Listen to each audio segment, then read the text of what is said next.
2025년 4월 30일 후베이성 고급인민법원은 전 국가대표팀 감독 리테에게 징역 20년을 선고한 1심 판결을 확정했습니다. 한때 지치지 않는 철인으로 불리던 그는 결국 감옥에 갇힌 죄인이 되었습니다.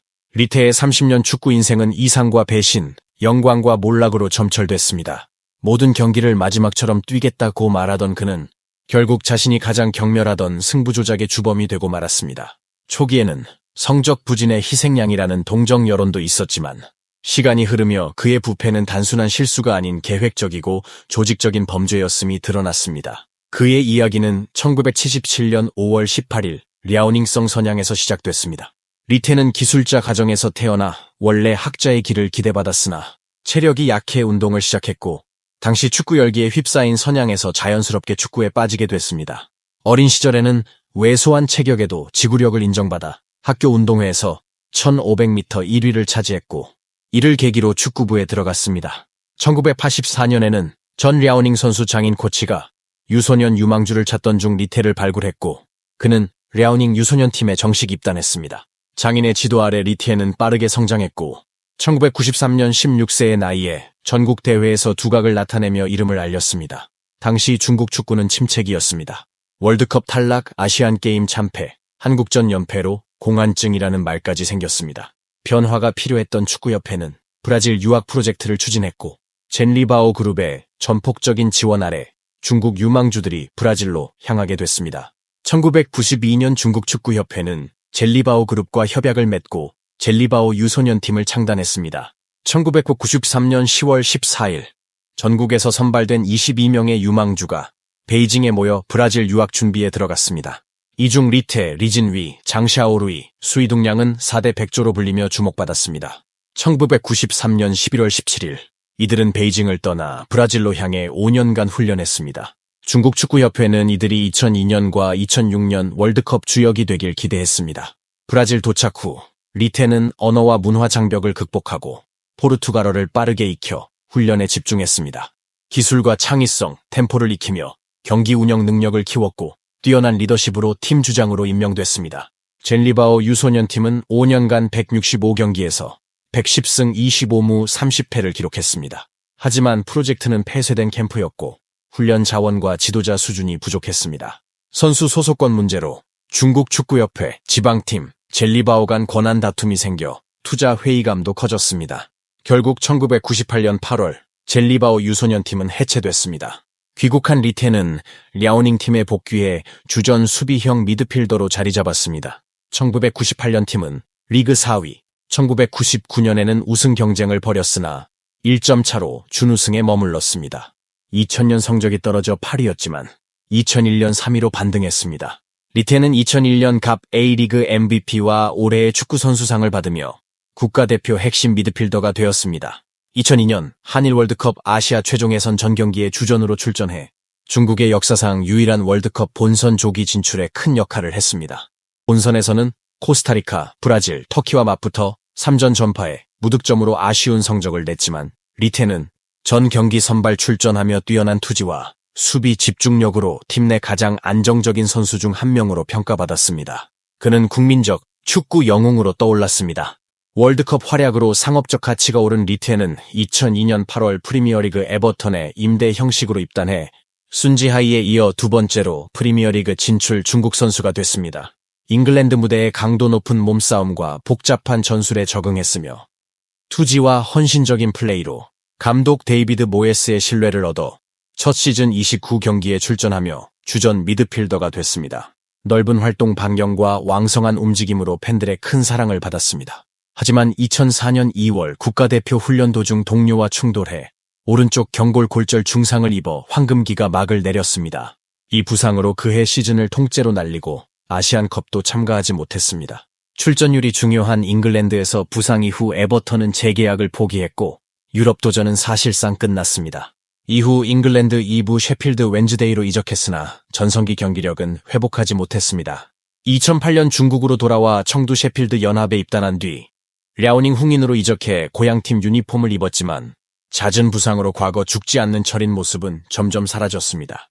2010년 10월 난창과 경기 중 슬라이딩 태클로 오른쪽 정강이뼈와 종아리뼈가 골절되어 선수 생활을 마감했습니다. 시즌 후 은퇴를 선언하며 경기장은 떠나도 축구는 떠나지 않겠다고 다짐했습니다. 은퇴 후 지도자의 길을 택한 리테는 2012년 광저우 헝다 수석 코치로 합류해 리피 감독 아래 경험을 쌓았습니다. 헝다는 이 기간 슈퍼리그 3연패와 AFC 챔피언스리그 우승을 달성하며 아시아 최강팀으로 자리 잡았습니다. 2015년 부동산 기업 화샤싱푸가 창단한 허베이 팀 감독으로 선임된 리테는 2부 리그 6위였던 팀을 맡아 8연승을 이끌며 극적인 승격을 이루어 허베이의 기적을 썼습니다. 하지만 이 승격은 곧 조작 의혹에 휘말렸습니다. CCTV 다큐 축구의 고통에서 허베이의 8연승의 의혹이 제기됐고 조사 결과 마지막 경기에서 중위권팀 선전 위형에 800만 위안을 뇌물로 제공해 승리를 매수한 사실이 드러났습니다. 이 승리는 리테가 부패의 길에 빠지는 시작이었습니다. 선전 위형은 강등 승격과 무관한 팀이었지만 리테는 거액을 투입했습니다. 일부 언론은 이를 두고 리테와 화샤싱푸는 멍청하고 돈만 많은 사람이라 비꼬았습니다.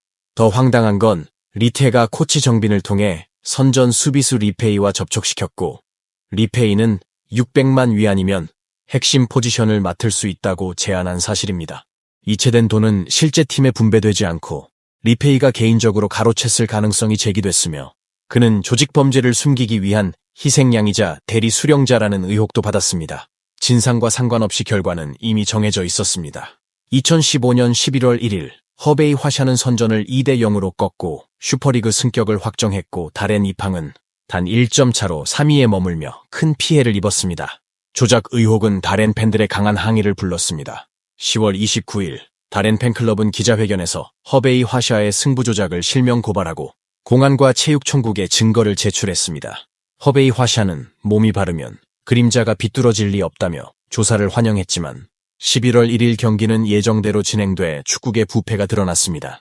경기 후 리테는 외부 소리는 알지만 대응할 필요 없다. 경기만 잘하면 된다며 담담히 말했지만 그 말 속엔 계산된 의도가 있었습니다. 그는 상대가 단 1점도 못 가져가길 바란다고도 했습니다. 논란 속에도 리테는 토종 감독의 자존심으로 언론의 관심을 받았지만 허베이 화샤는 시즌 초반 9경기에서 1승 2무 6패라는 부진을 겪었고 승부 조작은 위기를 막지 못했습니다. 결국 구단은 리테를 해임하고 펠레그리니를 다시 영입했습니다. 리테는 구단과 생각이 달랐다고 했지만 그는 이미 철인 미드필더에서 비선 조작자로 변해 있었습니다. 2016년 10월 리피가 국가대표팀 감독으로 부임하며 리테도 코치로 복귀했고 2017년 11월 우한 조얼 감독 겸 총경리로 부임해 허베이 때보다 더 노골적으로 구단을 조작했습니다. 2018 시즌 3경기 남기고 조기 승격에 성공했습니다. 철권 감독 리테는 엄격한 팀 운영 뒤에 부패를 숨기며 에이전시를 통해 젊은 선수들을 선계약으로 묶고 고액 차익을 챙겼습니다. 200만 위안 선수도 600만 위안에 팔아 차익을 독점했습니다. 선수 광고비를 부풀리거나 허위 홍보 계약으로 구단과 선수들로부터 부당 이득을 챙겼습니다. 구단 자금이 부족해지자 그의 손길은 국가대표팀으로 향했습니다. 2019년 8월 프로그래머가 중국 축구협회 회장으로 선출됐고 뇌물 수수 의혹이 제기됐습니다. 선출 전날 지방협회 간부들이 30만 위안이 든 가방을 건넸고 그는 거침없이 받았습니다. 소문에 따르면 리테는 감독 자리를 위해 우한 조얼 구단에 200만 위안을 프로그래머에게 전달하게 했고 자신도 축구협회 사무총장에게 100만 위안을 건넸습니다. 감독이 되면 실력 부족한 선수 4명을 국가대표에 넣겠다고 약속했습니다. 협회는 공개 선발 절차를 진행했으나 후보들은 모두 탈락했고 결국 리테가 감독으로 선출됐습니다. 2020년 1월 5일 리테는 국가대표 감독으로 취임하며 국가를 위해 헌신하겠다고 말했습니다. 공정한 선수 선발과 강한 팀을 만들겠다고 약속했고 임기는 6월 9일까지였습니다. 하지만 그는 뇌물로 자리에 오른 만큼 공정함은 돈 있는 자가 뛴다는 뜻이었습니다. 선물이나 뇌물을 내지 않는 선수는 기회가 없었습니다. 검찰 조사 결과 2019년부터 2021년까지 리테는 감독직을 이용해 5,189만 위안의 뇌물을 받은 사실이 드러났습니다. 부패 속에서도 공개석상에서 당당히 맞섰고 귀화 선수 기용 요구에 반대하며 기자회견에서 분노를 쏟았습니다. 어떤 사람들은 축구를 전혀 모른다. 수저우 홈 경기였다면 이미 6점을 땄을 것이라며 격분했습니다. 오만은 파멸을 부른다는 말처럼 결국 리테는 자신을 세운 우한 조얼 구단에 의해 무너졌습니다. 갈등의 핵심도 결국 돈이었습니다. 국가대표 감독과 우한 조얼 총경리직을 겸하며 2020년 구단과 연봉 3천만 위안, 5년간 3천만 위안 계약을 맺었는데 이는 국가대표팀에 우한조얼 선수 4명을 발탁한 대가였습니다. 우한조얼 부진에 연봉 삭감 제한이 있었지만 리테는 프로그래머와 친분을 내세워 거부했고 갈등은 커졌습니다. 프로그래머가 중재했으나 실패했습니다. 사건 전환점은 구단이 리테가 추천한 선수 6명을 계약 없이 방출한 일로 선수들은 구두 약속만 믿었으나 구단은 이를 인정하지 않아 방역으로 해석됐습니다. 팬들은 광고만 열심히 팀은 돌보지 않는다고 비판했고 성적 부진과 여론 악화로 2021년 2월 축구협회는 리테 사임을 발표, 리샤오펑을 새 감독으로 선임했습니다. 문제는 끝나지 않았습니다. 2022년 10월 리테는 코치 연수 중 체포돼 조사받았고 2023년 8월 뇌물 수수 등 혐의로 기소됐습니다. 2024년 3월 재판에서 5,809만 위안 뇌물 수수 사실이 공개됐습니다.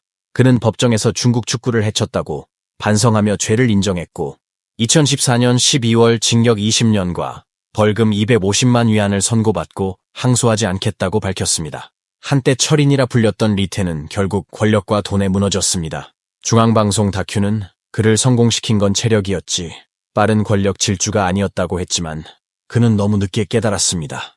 시청해 주셔서 감사합니다. 구독과 좋아요는 사랑입니다.